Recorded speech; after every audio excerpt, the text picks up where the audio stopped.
Good will ജംഗ്ഷൻ്റെ മറ്റൊരു വീഡിയോയിലേക്ക് സ്വാഗതം. നിങ്ങൾ ആദ്യമായിട്ടാണ് ചാനൽ കാണുന്നതെങ്കിൽ സബ്സ്ക്രൈബ് ചെയ്യുക, അടുത്തുള്ള ബെൽ ബട്ടൺ ക്ലിക്ക് ചെയ്യുക. നിങ്ങൾക്ക് ഉപകാരപ്രദമാവുന്നുണ്ടെങ്കിൽ മറ്റുള്ളവരിലേക്കും ഷെയർ ചെയ്യുക. Calicut university 3rd semester BBA 5th semester BComൻ്റെ ഫിനാൻഷ്യൽ മാനേജ്മെൻറ്റിൻ്റെ ഇമ്പോർട്ടൻറ്റ് ക്വസ്റ്റ്യൻസ് ഇടുന്നതിന് വേണ്ടിയിട്ട് ഈ ഒരു വീഡിയോ ചെയ്തിട്ടുള്ളത്. അപ്പോൾ കുട്ടികളുടെ ഭാഗത്തു നിന്ന് കുറേയധികം റിക്വസ്റ്റ് വന്നിരുന്നു. നമ്മുടെ ചാപ്റ്റർ കംപ്ലീറ്റ് ചെയ്യാൻ പറ്റാത്തതുകൊണ്ട് ഒരു 3-4 ചാപ്റ്റർ നമുക്ക് കംപ്ലീറ്റ് ചെയ്യാൻ പറ്റിയിരുന്നുള്ളൂ. അപ്പോൾ കുട്ടികൾ ബാക്കിയുള്ളത് കംപ്ലീറ്റ് ചെയ്യാൻ പറഞ്ഞിട്ടുണ്ട്. അപ്പോൾ എന്തായാലും നെക്സ്റ്റ് വീക്കിൽ എക്സാം ആയതുകൊണ്ട് കുട്ടികൾ റിക്വസ്റ്റ് ചെയ്തിരുന്നു ഇമ്പോർട്ടൻറ്റ് ക്വസ്റ്റ്യൻസ് എങ്കിലും പറയാനായിട്ട്. അപ്പോൾ അവിടെ റിക്വസ്റ്റ് അനുസരിച്ച് നമ്മൾ ഇമ്പോർട്ടൻറ്റ് ക്വസ്റ്റ്യൻസ് ആണ് നമ്മൾ ഇന്നത്തെ വീഡിയോയിൽ ഡിസ്കസ് ചെയ്യുന്നത്. അപ്പോൾ നമുക്കറിയാം ഫിനാൻഷ്യൽ മാനേജ്മെൻറ്റിൽ നമുക്ക് മൊത്തമായിട്ട് പഠിക്കാനുള്ളത് 5 ചാപ്റ്റേഴ്സാണ്. അത് 2-3 ടെക്സ്റ്റ് ബുക്ക് ഡിഫറൻ്റ് ആയ ടെക്സ്റ്റ് ബുക്ക് ഉണ്ട്. അപ്പോൾ ആ ടെക്സ്റ്റ് ബുക്കിൽ അതിനനുസരിച്ച് ചെറിയൊരു വേരിയേഷൻസ് ഒക്കെ ഉണ്ടാവാം. പക്ഷേ കണ്ടൻറ്റുകളെല്ലാം എല്ലാ ടെക്സ്റ്റ് ബുക്കിലും സെയിം ആണ്. അപ്പോൾ 5 ചാപ്റ്റേഴ്സാണ്. അതിൽ first chapter introduction to finance ആണ്. അതിൽ നിങ്ങൾ പഠിക്കേണ്ടത് ഒരു 2-3 അതായത് 2 ക്വസ്റ്റ്യൻസ് ഒക്കെ നിങ്ങൾ മെയിനായിട്ട് പഠിച്ചു വെച്ചാൽ തന്നെ അതിൽ നിന്ന് തന്നെ നിങ്ങൾക്ക് 2 മാർക്ക് ക്വസ്റ്റ്യൻസ് നിങ്ങൾക്ക് ചെയ്യാനായിട്ട് പറ്റും. അപ്പോൾ നിങ്ങളൊന്ന് ഫിനാൻഷ്യൽ മാനേജ്മെൻറ്റ് ഡിഫൈൻ ചെയ്യാനായിട്ടൊന്ന് പഠിച്ചു വയ്ക്കുക. കാരണം ആ ക്വസ്റ്റ്യൻ ഉറപ്പായിട്ട് നമുക്ക് പ്രതീക്ഷിക്കാൻ 2 മാർക്കിൻ്റെ ഡിഫൈൻ ഫിനാൻഷ്യൽ മാനേജ്മെൻറ്റ്. അതുപോലെ അതിന് ഇമ്പോർട്ടൻസും ജസ്റ്റ് നിങ്ങൾ നോട്ടായിട്ട് നിങ്ങൾ ഷോർട്ട് നോട്ടൊക്കെ ആയിട്ട് എഴുതി പഠിച്ചു വയ്ക്കുക. നമ്മൾ ഓൾറെഡി വീഡിയോ ചെയ്തതിനകത്ത് മുൻപത്തെ വീഡിയോസിലുണ്ട്. അപ്പോൾ പ്ലേലിസ്റ്റിൽ പോയി കഴിഞ്ഞാൽ നിങ്ങൾക്ക് ചെക്ക് ചെയ്താൽ നിങ്ങൾക്ക് ഫസ്റ്റ് വീഡിയോ പാർട്ട് 1 നോക്കിക്കഴിഞ്ഞാൽ അതിനകത്ത് ഈ ഫിനാൻഷ്യൽ മാനേജ്മെൻറ്റ് ഡെഫിനിഷനും അതിന് ഇമ്പോർട്ടൻസൊക്കെ ഉണ്ട്. അതുപോലെ തന്നെ അതിൻ്റെ സ്കോപ്പും അതുപോലെ തന്നെ ഫിനാൻഷ്യൽ മാനേജറുടെ ഫങ്ഷൻസും പഠിക്കുക. ഇത്രയാണ് ഈ ചാപ്റ്ററിൽ പഠിക്കേണ്ടത്. ഫസ്റ്റ് ചാപ്റ്ററിൽ പഠിക്കേണ്ടത് ഫിനാൻഷ്യൽ മാനേജ്മെൻറ്റും അതിൻ്റെ ഇമ്പോർട്ടൻസും, അതുപോലെ ഫിനാൻഷ്യൽ മാനേജറും അതിൻ്റെ ഫങ്ഷൻസും, അതുപോലെ ഫിനാൻഷ്യൽ മാനേജ്മെൻറ്റ് സ്കോപ്പ്. ഈ സ്കോപ്പ് ചിലപ്പോൾ essay ആയിട്ട് ചോദിക്കാനായിട്ടുള്ള ചാൻസ് ഉണ്ട്. അതുകൊണ്ട് ഫസ്റ്റ് ചാപ്റ്ററിൽ നിങ്ങൾ ഈ ഒരു 3 ക്വസ്റ്റ്യൻസ് ഉറപ്പായിട്ടും പഠിച്ചു വയ്ക്കുക. അതിൽ നിന്ന് ഷുവറായിട്ട് നിങ്ങൾക്ക് ക്വസ്റ്റ്യൻസ് ഉണ്ടാവും. ഇനി സെക്കൻഡ് ചാപ്റ്ററാണ് ഫിനാൻസിങ് ഡിസിഷനാണ്. ഫിനാൻസിങ് ഡിസിഷനിൽ ചോദിക്കാൻ ചാൻസ് ഉള്ള 2 മാർക്ക് ക്വസ്റ്റ്യൻ ആണ് വാട്ട് ഈസ് ക്യാപിറ്റൽ സ്ട്രക്ചർ. എപ്പോഴും ചോദിക്കുന്ന ക്വസ്റ്റ്യൻ ആണ് capital structure. It refers to the mix of capital or composition of total capital. ഒരു ക്യാപിറ്റലിൻ്റെ മിക്സ് അല്ലെങ്കിൽ കമ്പോസിഷൻ ഓഫ് ടോട്ടൽ ക്യാപിറ്റലിൻ്റെ ഒരു മിക്സിനെയാണ് നമ്മൾ ക്യാപിറ്റൽ സ്ട്രക്ചർ എന്ന് പറയുക. അതായത് നമുക്കറിയാം ലോങ് ടേമിലേക്ക് വേണ്ടതും ഷോർട്ട് ടേമിലേക്ക് വേണ്ടതായിട്ടുള്ള ഫണ്ടിന് വേണ്ടിയിട്ട് എത്രത്തോളം ക്യാപിറ്റൽ വേണമെന്നുള്ളതാണ് ക്യാപിറ്റൽ സ്ട്രക്ചർ കൊണ്ട് ഉദ്ദേശിക്കുന്നത്. അതിൻ്റെ ഫാക്ടേഴ്സ് വെരി വെരി ഇമ്പോർട്ടൻ്റ് ആണ്. അതായത് what are the factors influencing capital structure. Capital സ്ട്രക്ചറിനെ എഫക്റ്റ് ചെയ്യുന്ന ഫാക്ടേഴ്സ് അല്ലെങ്കിൽ ഡിറ്റർമിനൻസ് ഓഫ് ക്യാപിറ്റൽ സ്ട്രക്ചർ. അത് ചോദിച്ചാലും സെയിം ആൻസർ തന്നെയാണ്. അതിൽ ഇൻറ്റേർണൽ ഫാക്ടേഴ്സും വരുന്നുണ്ട്, അതുപോലെ എക്സ്റ്റേണൽ ഫാക്ടേഴ്സും വരുന്നുണ്ട്. ഇൻറ്റേർണൽ ഫാക്ടേഴ്സിൽ വരുന്നതാണ് ട്രേഡ് ഓൺ ഇക്വിറ്റി അല്ലെങ്കിൽ ലിവറേജ്, അതുപോലെ nature of business, desire to keep control, size of the company, period of finance. ഈ പോയിൻറ്റ്സൊക്കെ തന്നെ എല്ലാത്തിലും ഈ ഏകദേശം ചെറിയ ചെറിയ ഈ പോയിൻറ്റുകളൊക്കെ തന്നെയാണ് ഫാക്ടറായിട്ട് വരുന്നത്. അപ്പോൾ നിങ്ങൾക്ക് കോമൺ ആയിട്ട് എല്ലാത്തിലും എഴുതാൻ പറ്റുന്ന പോയിൻറ്റ്സൊക്കെ നിങ്ങൾ സെലക്റ്റീവായിട്ട് എടുക്കുകയാണെങ്കിൽ പഠിക്കാൻ കുറച്ച് എളുപ്പമായിരിക്കും. അതുപോലെ എക്സ്റ്റേണൽ ഫാക്ടേഴ്സ് ഉണ്ട്. അതായത് ബിസിനസ്സിന് പുറത്ത് വരുന്ന അതായത് ക്യാപിറ്റൽ മാർക്കറ്റിൻ്റെ കണ്ടീഷൻസ്, അതുപോലെ തന്നെ പ്രിഫറൻസുകളുടെ അവരുടെ ഇൻവെസ്റ്റേഴ്സിൻ്റെ ആറ്റിറ്റ്യൂഡ്, ഈ ഗവൺമെൻറ് പോളിസി, ഇതൊക്കെ തന്നെയാണ് എല്ലാ എക്സ്റ്റേണൽ ഫാക്ടറിലും നമുക്ക് എഴുതാൻ പറ്റുന്ന ഒരു പോയിൻ്റാണ് ഗവൺമെൻറ് പോളിസി കേട്ടോ. അതൊക്കെ നിങ്ങൾ പഠിച്ചു വയ്ക്കുക. അതുപോലെ ആറ്റിറ്റ്യൂഡ് ഓഫ് ഇൻവെസ്റ്റേഴ്സ്, അതും നിങ്ങൾക്ക് എല്ലാ ഫാക്ടേഴ്സിലും എഴുതാൻ പറ്റുന്ന ഒരു പോയിൻ്റാണ്. അപ്പോൾ എല്ലാവരും അങ്ങനെയുള്ള പോയിൻ്റൊക്കെ പഠിച്ചു വയ്ക്കുകയാണെങ്കിൽ നമുക്ക് കുറച്ച് സമയം കൊണ്ട് നമുക്ക് ഈ ഒരു സബ്ജക്റ്റിൻ്റെ റിവിഷൻ നമുക്ക് പെട്ടെന്ന് തീർക്കാനായിട്ട് പറ്റും.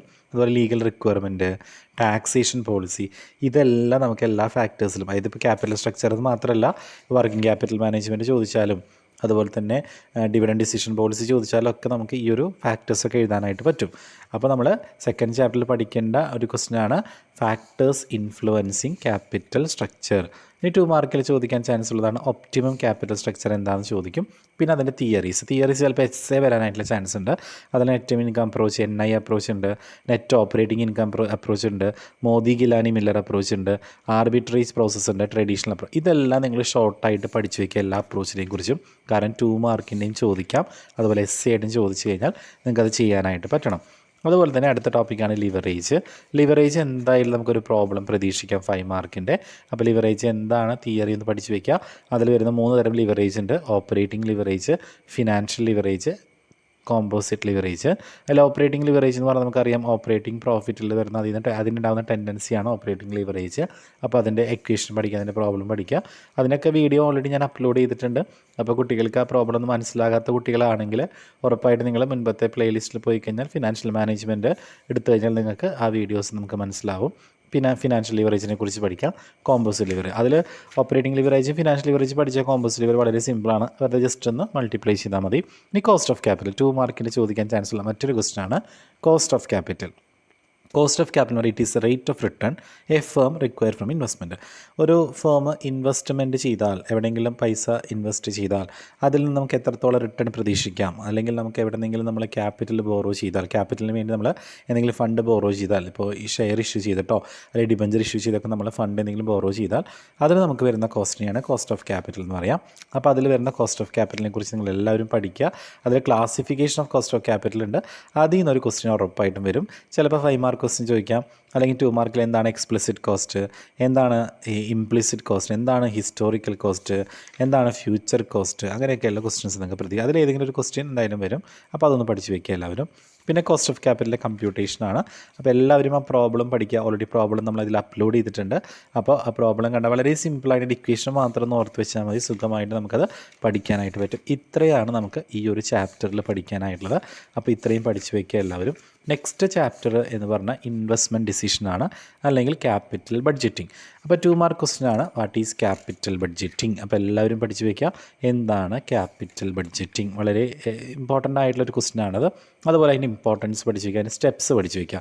സ്റ്റെപ്സൊക്കെ ഇമ്പോർട്ടൻ്റ് ആണ്. സ്റ്റെപ്സൊക്കെ ഓൾറെഡി നമ്മൾ അപ്ലോഡ് ചെയ്തിട്ടുണ്ട്, അത് പഠിക്കുക എല്ലാവരും. അതിനുശേഷം അതിനകത്ത് വരുന്ന മെത്തേഡുകളാണ് ക്യാപിറ്റൽ ബഡ്ജറ്റിംഗ് ടെക്നിക്സ്, അല്ലെങ്കിൽ ക്യാപിറ്റൽ ബഡ്ജറ്റിംഗ് പ്രപ്പോസൽസ് നമുക്ക് പറയാം. അത് 2 തരം, ട്രഡീഷണലുണ്ട് അതുപോലെ തന്നെ മോഡേൺ ഉണ്ട്. ട്രഡീഷണൽ അല്ലെങ്കിൽ നോൺ ഡിസ്കൗണ്ടിങ് ഫാക്ടർ, അല്ലെങ്കിൽ ടൈം അഡ്ജസ്റ്റഡോ ഡിസ്കൗണ്ടഡ് ക്യാഷ് ഇൻഫ്ലോസ്, അങ്ങനെ 2 ആ മെത്തേഡുകൾ വളരെ ഇമ്പോർട്ടൻ്റ് ആണ്. അതിൻ്റെ പ്രോബ്ലം ഇമ്പോർട്ടൻ്റ് ആണ്, അതിന് എസ്സേ പ്രതീക്ഷിക്കാം. അതിൽ നോൺ ഡിസ്കൗണ്ടിങ്ങിൽ ഏതാണ് പേ ബാക്ക് പീരീഡും ARRും അക്കൗണ്ടിങ് റേറ്റ് ഓഫ് റിട്ടേണും. ഡിസ്കൗണ്ടഡ് ക്യാഷ് ഫ്ലോയിൽ വരുന്നതാണ് NPVയും പ്രോഫിറ്റബിലിറ്റി ഇൻഡെക്സും IRRും ഡിസ്കൗണ്ടഡ് പേ ബാക്കും ടെർമിനൽ വാല്യൂയും. അതിൽ ARRും പേ ബാക്കും NPV ഒക്കെ നിങ്ങളെല്ലാവരും നന്നായിട്ട് ഫോക്കസ് ചെയ്യുക. ആ 3 മെത്തേഡ് നന്നായിട്ട് ഫോക്കസ് ചെയ്യുക, കാരണം അതിൽ നമുക്ക് പ്രോബ്ലം പ്രതീക്ഷിക്കാവുന്നതാണ്. അപ്പോൾ എല്ലാവരും അതൊരിക്കലും സ്കിപ്പ് ചെയ്യരുത്, അതെല്ലാവരും പഠിക്കുക. പിന്നെ മെത്തേഡുകളെക്കുറിച്ചൊക്കെ ബ്രീഫായിട്ട് ജസ്റ്റ് ഒന്ന് തിയറി പരമായിട്ടൊന്ന് പഠിച്ചു വയ്ക്കുക, കാരണം 2 മാർക്ക് ക്വസ്റ്റ്യനിലും 5 മാർക്ക് ക്വസ്റ്റ്യനിലൊക്കെ ചോദിക്കാൻ ചാൻസ് ഉള്ളതാണ്. നെക്സ്റ്റ് 4ാമത്തെ ചാപ്റ്ററാണ് വർക്കിംഗ് ക്യാപിറ്റൽ മാനേജ്മെൻറ്റ്. എന്താണ് വർക്കിംഗ് ക്യാപിറ്റൽ എന്ന് പറയുന്നത്? നമുക്കറിയാം, ഒരു ഫേമിന് short term asset, short term ലൈബിലിറ്റീസിലൊക്കെ നമ്മൾ ഇൻവെസ്റ്റ് ചെയ്യുന്നതിനെയാണ് വർക്കിംഗ് ക്യാപിറ്റൽ. വർക്ക് ചെയ്യാനായിട്ട്, അതായത് ഒരു ഫേം നടത്തിക്കൊണ്ടുപോകാനായിട്ട് വേണ്ട, ആ ഒരു മാനേജ്മെൻറ്റ് ചെയ്യാനൊക്കെ ആയിട്ട് വേണ്ട ആ ഒരു എമൗണ്ടാണ് വർക്കിംഗ് ക്യാപിറ്റൽ എന്ന് പറഞ്ഞാൽ. അതിനെങ്ങനെ മാനേജ് ചെയ്യാം എന്നുള്ളതാണ് വർക്കിംഗ് ക്യാപിറ്റൽ മാനേജ്മെൻറ്റ്. നേച്ചർ എന്ന് പറഞ്ഞാൽ നമുക്കറിയാം, ടോട്ടൽ ഇൻവെസ്റ്റ്മെൻറ്റ് നമ്മൾ കറണ്ട് അസറ്റിലൊക്കെ നമ്മൾ ഇൻവെസ്റ്റ് ചെയ്യുക, അതൊക്കെയാണ് ഈ ഒരു വർക്കിംഗ് ക്യാപിറ്റൽ വരുന്നത്. അപ്പോൾ അതിനകത്ത് ടൈപ്സ് പറയുന്നുണ്ട്, കോൺസെപ്റ്റിൻ്റെ ബേസിലും പറയുന്നുണ്ട്, ടൈമിൻ്റെ ബേസിലുണ്ട്. കോൺസെപ്റ്റിൻ്റെ ബേസിൽ 2 തരത്തിലാണ്, ഗ്രോസ് വർക്കിംഗ് ക്യാപിറ്റലുണ്ട്, നെറ്റ് വർക്കിംഗ് ക്യാപിറ്റലുണ്ട്. അതിനടുത്ത് ടൈമിൻ്റെ ബേസിൽ വരുന്നതാണ് പെർമനൻറ്റ്, അതായത് പെർമനൻറ്റ് വർക്കിംഗ് ക്യാപിറ്റലും ടെമ്പററി വർക്കിംഗ് ക്യാപിറ്റലുണ്ട്. അപ്പോൾ അതൊക്കെ ഒന്ന് ജസ്റ്റ് ഒന്ന് പഠിച്ച് വയ്ക്കുക. അതിലൊക്കെ ചിലപ്പോൾ ചെറിയ ചെറിയ ക്വസ്റ്റ്യൻസൊക്കെ നിങ്ങൾക്ക് പ്രതീക്ഷിക്കാവുന്നതാണ്. അപ്പോൾ അതാണ് നമ്മൾ നെക്സ്റ്റ് പഠിക്കേണ്ട ടോപ്പിക് എന്ന് പറയുന്നത്. പിന്നെ ഓപ്പറേറ്റിംഗ് സൈക്കിളാണ്, ഓപ്പറേറ്റിംഗ് സൈക്കിൾസും പഠിക്കുക. പിന്നെ അതിൽ കുറച്ച് പ്രോബ്ലംസൊക്കെ പറയുന്നുണ്ട്.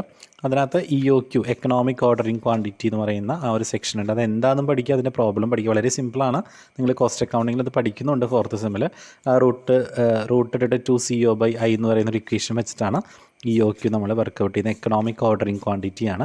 അതായത് ഒരു ഓർഗനൈസേഷൻ ഓർഡർ ചെയ്യുമ്പോൾ, അതായത് ഇപ്പോൾ നമുക്കൊരു മെറ്റീരിയൽ വേണമെങ്കിൽ മെറ്റീരിയൽ ഓർഡർ ചെയ്യുമ്പോൾ എത്രയായിരിക്കണം, നമുക്കധികം ചിലവ് വരാത്ത രീതിയിൽ, നമുക്കധികം ബുദ്ധിമുട്ട് ബേർഡൻ ആവാത്ത രീതിയിൽ നമ്മൾ എത്രത്തോളം മെറ്റീരിയലാണ് ഓർഡർ കൊടുക്കേണ്ടത് എന്ന് കണ്ടുപിടിക്കുന്നതാണ് എക്കണോമിക് ഓർഡറിംഗ് ക്വാണ്ടിറ്റി. അത് പഠിക്കുക. പിന്നെ ഇൻവെൻട്രി മാനേജ്മെൻറ്റ് എന്താണെന്ന് ചോദിക്കാൻ 2 മാർക്കിൻ്റെ, അതെല്ലാവരും പഠിച്ച് വയ്ക്കുക. ഇൻവെൻട്രി മാനേജ്മെൻറ്റ് ഷുവറായിട്ടും വരുന്ന മറ്റൊരു ക്വസ്റ്റ്യനാണ് ഇൻവെൻട്രി മാനേജ്മെൻറ്റ്, അത് പഠിച്ച് വയ്ക്കുക. പിന്നെ ABC അനാലിസിസ് ആണ്. ABC അനാലിസിസ് 2 മാർക്കിൻ്റെ ചോദിക്കാം. ഓൾവേസ് ബെറ്റർ കൺട്രോൾ അനാലിസിസ് എന്നാണ് ABC അനാലിസിസ് എന്ന് പറയുക. അതായത് നമ്മളൊരു ഓർഗനൈസേഷനിൽ നമ്മൾ മെറ്റീരിയലിനെ 3 ക്ലാസിഫൈ ചെയ്യും. A group, B group, C group. A ഗ്രൂപ്പിലാണെങ്കിൽ നമ്മൾ ഹൈ വാല്യൂ ഉള്ള മെറ്റീരിയൽ ആയിരിക്കും, പക്ഷേ കുറച്ച് വാങ്ങി വയ്ക്കുള്ളൂ. B ഗ്രൂപ്പിലാണെങ്കിൽ കുറച്ചും കൂടി വാല്യൂ കുറഞ്ഞ മെറ്റീരിയൽ കുറച്ച് കൂടുതൽ വാങ്ങി വയ്ക്കും. C ഗ്രൂപ്പിലാണെങ്കിൽ വളരെ വാല്യൂ കുറഞ്ഞ മെറ്റീരിയൽ ആയിരിക്കും, കൂടുതൽ വാങ്ങി വയ്ക്കും. അതാണ് ABC അനാലിസിസ്. അതൊക്കെ നമ്മൾ ഇൻവെൻട്രി നമ്മൾ മാനേജ് ചെയ്യുന്ന ടെക്നിക്സുകളാണ്. അതുപോലെ VED analysis, vital, essential, desirable. പിന്നെ FNSD ആണ്, അതായത് fast moving, non moving, slow moving and അങ്ങനെയുള്ളതാണ് FSN അനാലിസിസ്. അപ്പോൾ അതൊക്കെ ഒന്ന് ഓർത്ത് വയ്ക്കുക. പിന്നെ സ്റ്റോക്ക് ലെവലാണ്. സ്റ്റോക്ക് ലെവലിൻ്റെ ഇക്വേഷൻ പഠിച്ച് വയ്ക്കുക. അതിൻ്റെ പ്രോബ്ലം വേണമെങ്കിൽ നമുക്ക് പ്രതീക്ഷിക്കാവുന്നതാണ്. അതും നമുക്ക് കോസ്റ്റിലൊക്കെ പഠിക്കാനുള്ളതാണ്. ആദ്യം റീ ഓർഡർ ലെവൽ കാണണം, കാരണം റീ ഓർഡർ ലെവൽ കണ്ടാൽ മാത്രമേ മിനിമം ലെവലും മാക്സിമം ലെവലും കാണാൻ പറ്റുള്ളൂ. അപ്പോൾ റീ ഓർഡർ ലെവൽ കാണാൻ maximum consumption into maximum reorder period എന്ന് പറയുന്ന ഇക്വേഷനാണ്. ഇനി മിനിമം ലെവൽ കാണാനായിട്ട് നമുക്ക് കിട്ടിയ reorder level plus reorder level minus normal കൺസംഷൻ്റെ നോർമൽ റീഓർഡർ പീരീഡ് ആണ്. മാക്സിമം ലെവൽ കാണാൻ reorder level plus reorder quantity minus minimum കൺസംഷന് മിനിമം റീഓർഡർ പീരീഡ്. അപ്പോൾ ആ ഇക്വേഷൻ പഠിച്ച് വെച്ചാൽ സുഖമായിട്ട് നമുക്ക് അതിനെ പ്രോബ്ലം ചെയ്യാം. അതായത് എല്ലാം ഡയറക്റ്റ്ലി തരും, വെറുതെ അപ്ലൈ ചെയ്താൽ മാത്രം മതി. അതാണ് നമുക്ക് വർക്കിംഗ് ക്യാപിറ്റൽ മാനേജ്മെൻറ്റിൽ പഠിക്കാനായിട്ടുള്ളത്. ലാസ്റ്റ് ചാപ്റ്ററാണ് ഡിവിഡൻഡ് ഡിസിഷൻ. ഡിവിഡൻഡ് എന്താണെന്നുള്ളത് പഠിക്കുക, ഡിവിഡൻഡ് പോളിസി എന്താണെന്ന് പഠിക്കുക. അതിൽ വളരെ ഇമ്പോർട്ടൻ്റ് ആയ ഒരു ക്വസ്റ്റ്യൻ ആണ്. അപ്പോൾ അതിന് മുമ്പായിട്ട് ഈ 2 മാർക്കിൻ്റെ ക്വസ്റ്റ്യൻ നമുക്ക് പ്രതീക്ഷിക്കുന്നതാണ് സ്ക്രിപ്റ്റ് ഡിവിഡൻഡ് കേട്ടോ. അത് നന്നായി പഠിച്ചോളൂ. 2 മാർക്കിൽ ചോദിക്കും ഷുവറായിട്ടും. വാട്ട് ഈസ് സ്റ്റോക്ക് ഡിവിഡൻഡ് അല്ലെങ്കിൽ വാട്ട് ഈസ് സ്ക്രിപ്റ്റ് ഡിവിഡൻഡ് എന്ന് ചോദിക്കും. സ്റ്റോക്ക് ഡിവിഡൻഡ് എന്ന് പറഞ്ഞാൽ ഡിവിഡൻഡ് നമ്മൾ സാധാരണ ക്യാഷ് ആയിട്ടാണല്ലോ കൊടുക്കുക. അങ്ങനെ ക്യാഷ് ആയിട്ട് കൊടുക്കുന്ന ഡിവിഡൻഡാണ് ക്യാഷ് ഡിവിഡൻഡ്. നമ്മൾ സ്റ്റോക്കായിട്ട് ഷെയർ ആയിട്ട് നമ്മൾ കൊടുക്കുകയാണെങ്കിൽ അതിനെ സ്റ്റോക്ക് ഡിവിഡൻഡ് എന്നാണ് നമ്മൾ പറയുക. ഇനിയിപ്പോൾ നമ്മളിതിൽ പ്രോമിസറി നോട്ടായിട്ട് നമ്മളിപ്പോൾ പേ ചെയ്യാം എന്ന രീതിയിൽ ഫ്യൂച്ചർ ഡേറ്റിൽ ഒരു പർട്ടിക്കുലർ ഡേറ്റിൽ നമ്മൾ പേ ചെയ്യാമെന്ന് പ്രോമിസ് കൊടുക്കില്ലേ, അപ്പോൾ അങ്ങനെയുള്ള കൊടുക്കുകയാണെങ്കിൽ അതിനാണ് സ്ക്രിപ്റ്റ് ഡിവിഡൻഡ് എന്ന് പറയുക കേട്ടോ. അപ്പോൾ അതെല്ലാവരും പഠിച്ചു വയ്ക്കാം. സ്ക്രിപ്റ്റ് ഡിവിഡൻഡ് പലതവണ എക്സാമിന് ചോദിച്ചിട്ടുണ്ട്. പിന്നെ ഡിവിഡൻഡ് പോളിസിയാണ്. ഡിവിഡൻഡ് പോളിസിനെ എഫക്റ്റ് ചെയ്യുന്ന ഫാക്ടേഴ്സ് വളരെ ഇമ്പോർട്ടൻ്റ് ആണ്. എസ് വരെ ചോദിക്കാൻ ചാൻസ് ഉള്ള ഒരു ഏരിയയാണ്. What are the factors affecting dividend policy. അപ്പോൾ നമ്മൾ അവിടെ പഠിച്ചില്ലേ ക്യാപിറ്റൽ സ്ട്രക്ചറിൻ്റെ ഫാക്ടേഴ്സ് പഠിച്ചില്ലേ, അതേ ഏകദേശം ഫാക്ടേഴ്സൊക്കെ തന്നെ ഇവിടെയും വരുന്നത്. ഇവിടെ ഇൻറ്റേർണൽ ഫാക്ടേഴ്സ് ഉണ്ട്, എക്സ്റ്റേണൽ ഫാക്ടേഴ്സ് ഉണ്ട്. ഇൻറ്റേർണൽ ഫാക്ടേഴ്സിൻ്റെ സ്റ്റെബിലിറ്റി നമുക്ക് പറയാം, സൈസ് ഓഫ് ദ ബിസിനസ് പറയാം, ഷെയർ ഹോൾഡേഴ്സിൻ്റെ പ്രിഫറൻസ് പറയാം. അവിടെ പഠിച്ച അതേ പോയിൻറ്റുകളൊക്കെ ഏകദേശം ഇവിടെ വരുന്നുണ്ട്. Management attitude. അപ്പോൾ അതൊക്കെ നമുക്ക് ഒരേ പോയിൻറ്റുകൾ പഠിച്ചു വയ്ക്കുകയാണെങ്കിൽ നമുക്ക് സിമ്പിളായിട്ട് 2 ക്വസ്റ്റ്യൻ വന്നാലും ഒരേ ആൻസേഴ്സൊക്കെ എഴുതാം. കുറച്ച് അഡീഷണൽ ആയിട്ട് 2 പോയിൻ്റൊക്കെ നമ്മൾ എക്സ്ട്രാ പഠിച്ച് വെച്ചാൽ മതി. എക്സ്റ്റേണൽ ഫാക്ടേഴ്സ് പറഞ്ഞാൽ ഗവൺമെൻറ് പോളിസി ഇവിടെ ഉണ്ട്, ടാക്സേഷൻ പോളിസി ഉണ്ട്, അവിടെ ഇതൊക്കെ ഉണ്ടല്ലോ. ലീഗൽ റെസ്ട്രിക്ഷൻസ് ഉണ്ട്, state of the capital market ഉണ്ട്, അതും അവിടെ ഉണ്ട്. പിന്നെ inflationary period, general state of economy, അങ്ങനെയുള്ള കുറച്ച് പോയിൻറ്റ്സുകൾ പഠിച്ചു വയ്ക്കുക. അപ്പോൾ ഇതാണ് നമ്മുടെ ക്യാപിറ്റൽ ഈ ഡിവിഡൻഡ് പോളിസിയിൽ പഠിക്കേണ്ടത്. പിന്നെ അതിനകത്ത് റെലവൻ്റ് ആയിട്ടുള്ള കുറച്ച് തിയറീസ് ഉണ്ട്. ഇറലവൻ്റ് അപ്രോച്ച് എന്ന് പറയുന്നത് അപ്രോച്ചാണ്. അപ്രോച്ച് മാത്രമാണ് ഇറലവൻ്റ് ആയിട്ട് വരുന്നത്. അപ്പോൾ വാട്ട് ഈസ് അപ്രോച്ച് ചോദിക്കുകയാണെങ്കിൽ നമുക്ക് ഫസ്റ്റായിട്ട് എഴുതാൻ പറ്റുന്നതാണ് ഇറ്റ് ഈസ് ഇറലവൻ്റ് തിയറിയാണ്. റെലവൻ്റ് ആയിട്ടുള്ള 2 തിയറീസാണ് നമുക്ക് പഠിക്കാനായിട്ടുള്ളത്. വേറെ 2 തിയറീസും കൂടി പഠിക്കാനുണ്ട്. അത് ഗോർഡൻസ് മോഡലും വാൾട്ടേഴ്സ് മോഡലാണ്. ആ 2 റെലവൻ്റ് ആയിട്ടുള്ള തിയറീസ്. അപ്പോൾ അതെന്താണെന്ന് ചോദിച്ചാൽ ഇറ്റ് ഈസ് റെലവൻ്റ് തിയറി എന്ന് എഴുതി വയ്ക്കാൻ പറ്റും നിങ്ങൾക്ക് 2 വാൾട്ടേഴ്സ് മോഡലും അതുപോലെ തന്നെ ഗോർഡൻസ് മോഡലും. പക്ഷേ അപ്രോച്ച് ഇറലവൻ്റ് ആണ്. അപ്പോൾ ഇത്രയാണ് നമുക്കതിൽ നോക്കേണ്ടത്. ഇതിൽ ഈ പ്രോബ്ലം നിങ്ങൾ നോക്കണം. പ്രോബ്ലം വളരെ ഇമ്പോർട്ടൻ്റ് ആണ്. അതിൻ്റെ ഇക്വേഷൻ പഠിച്ചു വെച്ചാൽ പ്രോബ്ലം ചെയ്യാൻ വളരെ സിമ്പിളാണ്. ഇത്രയാണ് നമുക്ക് ഫിനാൻഷ്യൽ മാനേജ്മെൻറ്റിൽ പഠിക്കാനായിട്ടുള്ളത്. അപ്പോൾ നിങ്ങളുടെ റിക്വസ്റ്റ് അനുസരിച്ച് ഞാൻ ഇമ്പോർട്ടൻ്റ് ആയ ക്വസ്റ്റ്യൻസ് ഇട്ടിട്ടുണ്ട്. അപ്പോൾ ഇമ്പോർട്ടൻറ്റ് ക്വസ്റ്റ്യൻസ് എല്ലാവരും നന്നായിട്ട് കവർ ചെയ്യുക. സിമ്പിളായിട്ട് നമുക്ക് ഒരു 80% എബോവ് മാർക്ക് വാങ്ങാനായിട്ട് സാധിക്കും. അപ്പോൾ ഓക്കെ, നിങ്ങൾക്ക് ഇത് ഉപകാരപ്പെട്ടിട്ടുണ്ടെങ്കിൽ നിങ്ങൾ ഷുവറായിട്ടും അത് ലൈക്ക് ചെയ്യുക, കമൻറ്റ് ചെയ്യുക, മറ്റുള്ളവരിലേക്ക് ഷെയർ ചെയ്യുക, സബ്സ്ക്രൈബ് ചെയ്യുക. Okay, thank you.